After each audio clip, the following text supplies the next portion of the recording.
Yes, guy. This is Kisumu TV, and today I want to host our fellow Gen Z.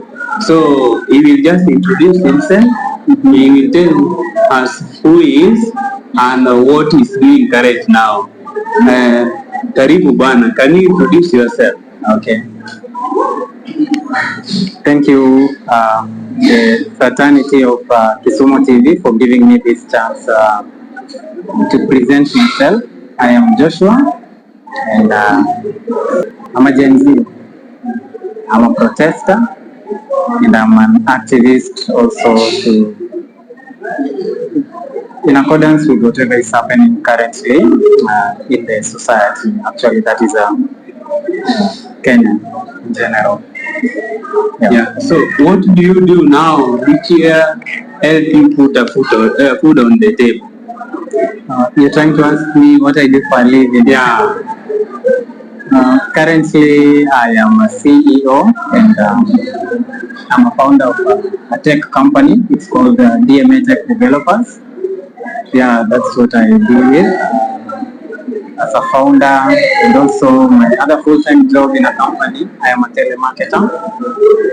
Yeah, I'm a telemarketer in Nairobi. I'm also a student at Jomo Kenyatta University of Agriculture and Technology. That's very good. And how can people get you in case they are interested in your company or your business? How can they get you?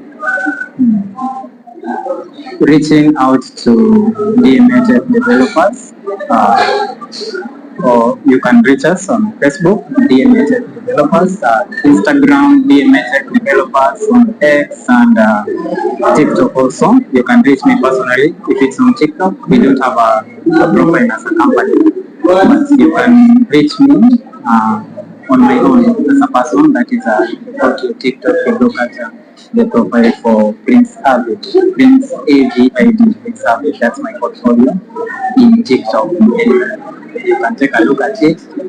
I have my contacts there. If you need any kind of service, I also have a portfolio on my website in all my platforms, social media platforms, up to YouTube, Prince Avid. If you look at that, you can get contact in various forms, such as WhatsApp and direct calls.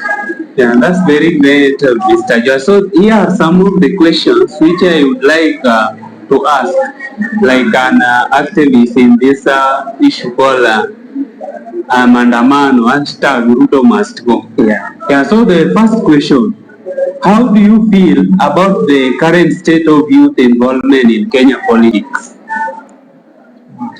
So, my take in this matter is that I can feel whatever I have been putting in my imagination from the way I've been learning back in high school, these things we've been taught back in high school, the university, also in primary, all levels of education and academic. We've been taught about our freedoms, our rights, the history of the country, and how we can judge our future. So I can use this, I can see that the theories that we've been taught all along, right now is the best time that I've seen them in practice. And I'm so happy when we look at whatever we've covered in the past and whatever is happening right now, it surely reflects that indeed, as Kenyans, as the youths, as the Gen Zs, we are awake. We are awake and we have all the information so that nobody, especially the elderly, when you look at the politics in Kenya, it's more of the elderly. For us, the youths, we are just down there. And because they believe that we don't have information, they think they can take advantage of us. But I'm so happy for the uprising of Gen Zs and whatever they are doing currently, that everyone knows. Yeah. Question number 2.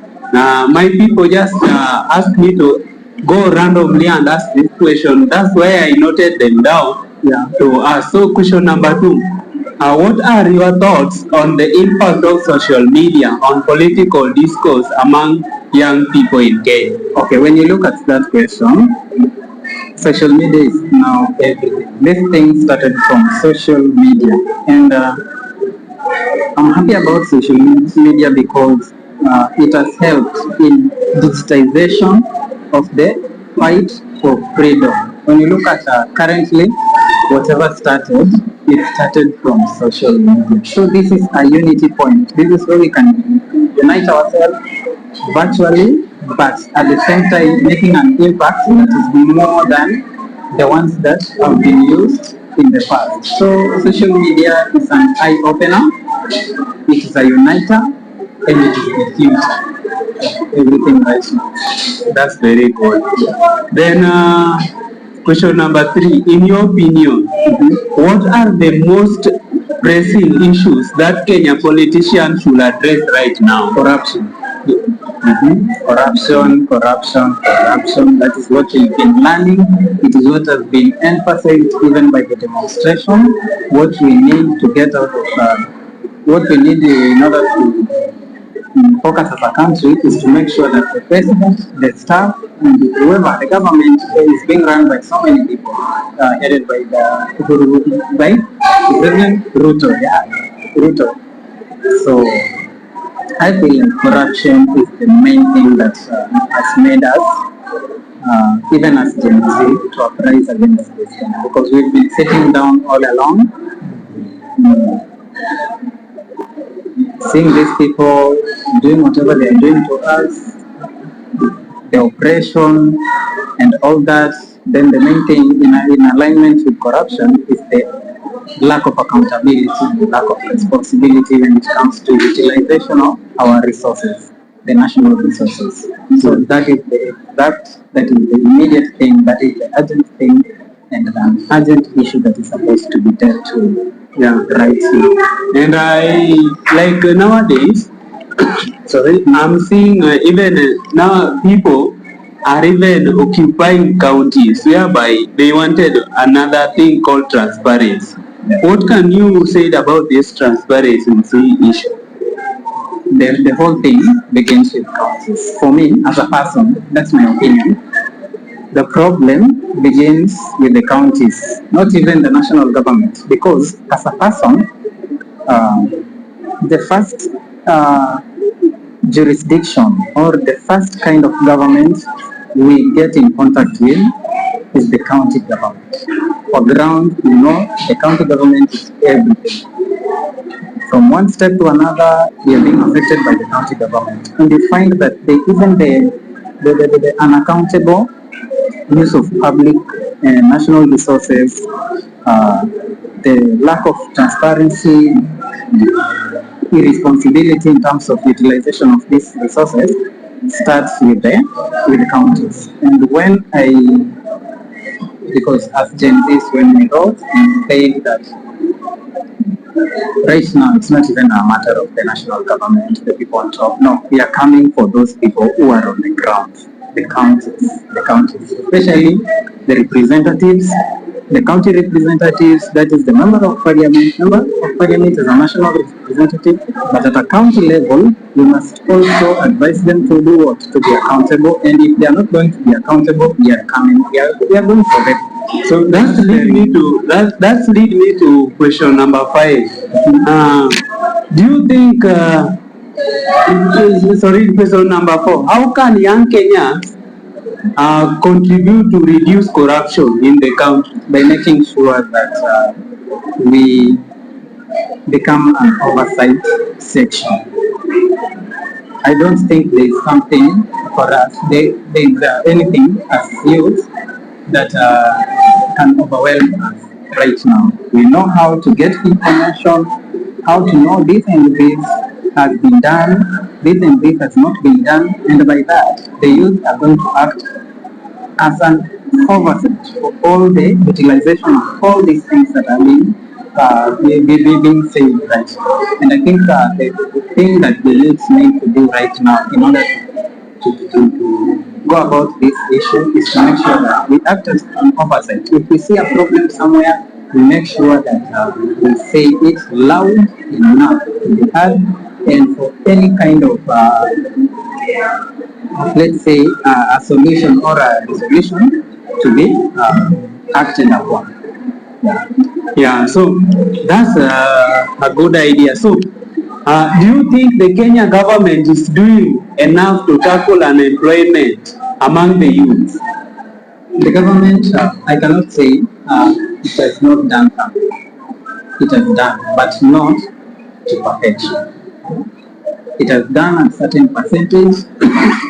The challenge becomes with the remaining percentage where things have not been catered for, people are unemployed, the youth here, we graduated, finished our campus, whatever we are doing right now, even as a person, whatever I'm working on right now, my career, whatever I'm working on right now as a job, whatever I'm doing right now in order to feed me, bring something to the table, is not the same thing that I did back in the university. It's not what I've been changed to do.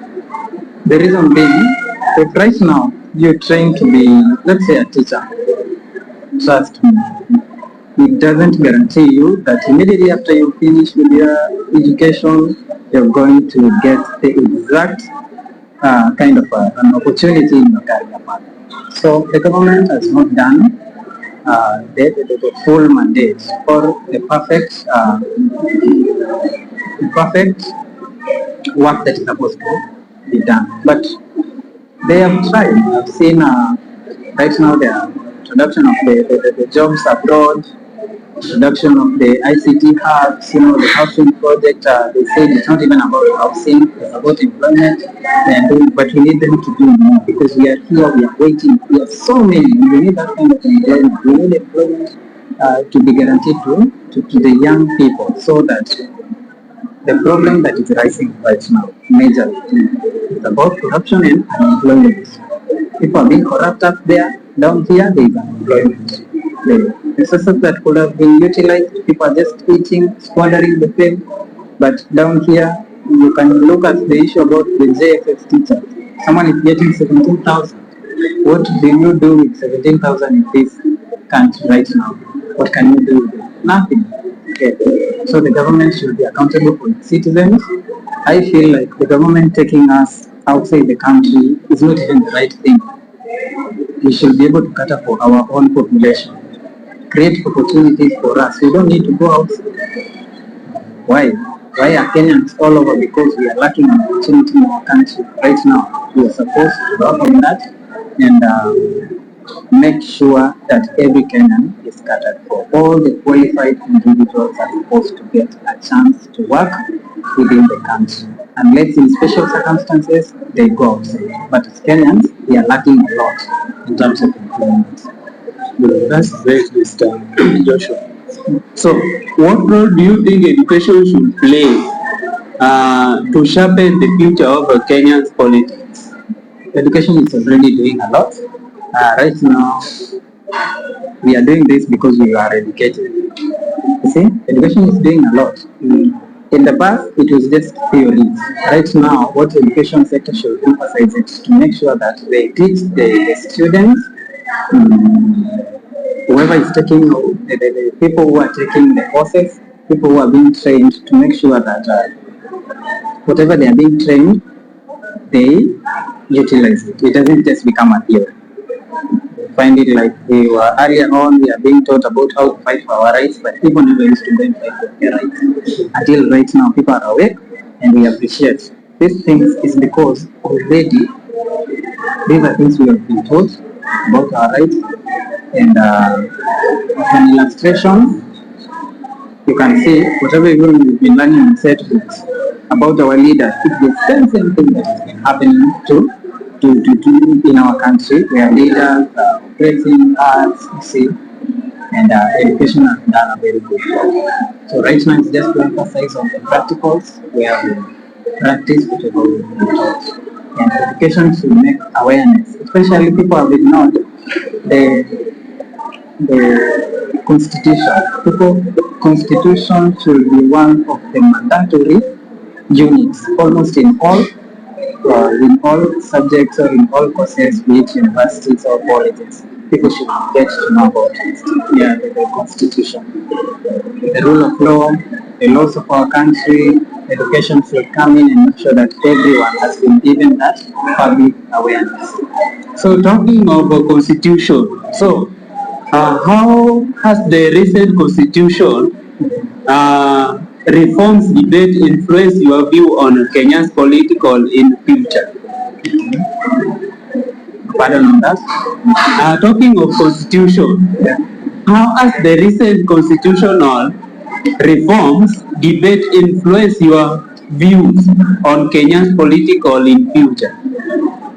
I feel like right now, everyone's mindset in Kenya has been advanced, and the representation by our member of National Assemblies and in making sure that as the country are well conversant with the Constitution, and the way right now we are so keen on whatever is happening in the Parliament is a good thing even for our future, so that we don't everything that is happening doesn't happen out of the rule of law which is stated in the Constitution, and we are so happy about that.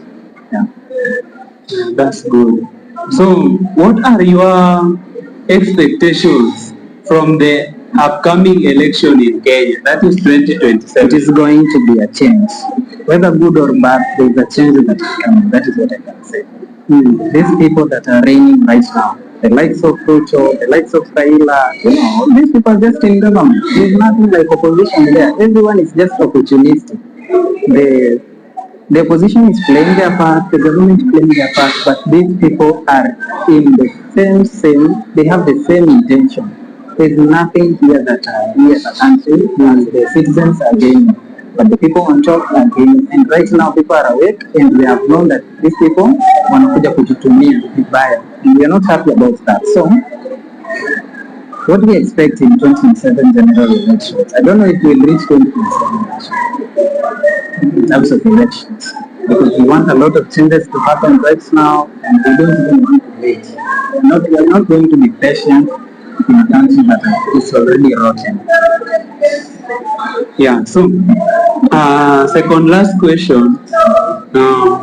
How important is it for young Kenya to participate in voting and civil engagement? It will allow them to exercise their democratic rights. That is the main thing.